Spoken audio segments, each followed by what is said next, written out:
করে আবার আজানও দিতে হবে মানুষ।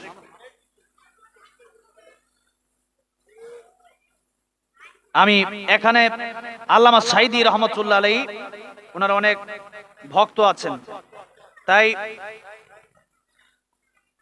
আমি আল্লামা সাঈদী রহমাতুল্লাহ আলাইহিকে নিয়ে একটি ইসলামী সঙ্গীত লিখেছিলাম। সেটা যেহেতু গাওয়ার জন্য বলা হয়েছে, কে বললো গাওয়ার জন্য? দিয়েছে না? আচ্ছা,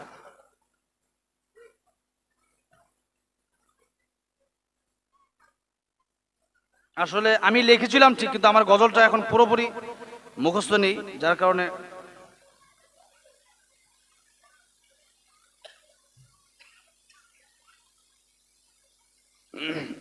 আমি যতটুকু পারছি মনে হয় ততটুকু আমি গাচ্ছি, ঠিক আছে?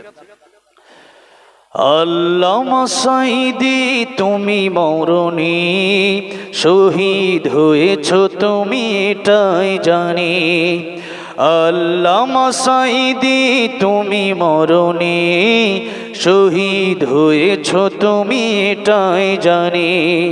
কারাগারে কাটালে 13টি বছর, বাতিল কেঁপেছে তোমায় দেখে থর থর।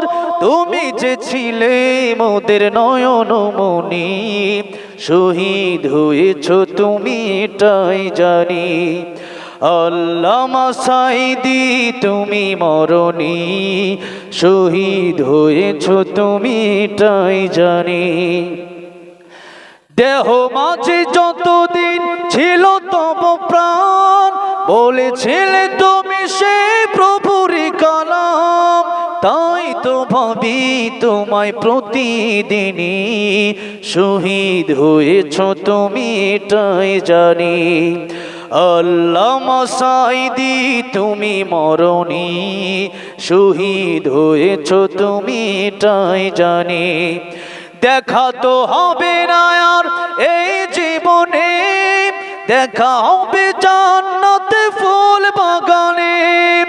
এ আশা কবুল করো আল্লাহ তুমি, পড়েন আমিন। এ আশা কবুল করো আল্লাহ তুমি, শহীদ হয়েছ তুমি এটাই জানি।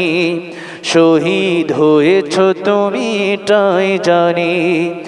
আল্লামা সাঈদী তুমি মরণী, শহীদ হয়েছ তুমি এটাই জানি। শহীদ হয়েছ তুমি এটাই জানি। আল্লাহ আমাদেরকে যেন শাহাদাতের মৃত্যু দান করেন, জোরে বলেন আমিন। এরপরে আরেকটা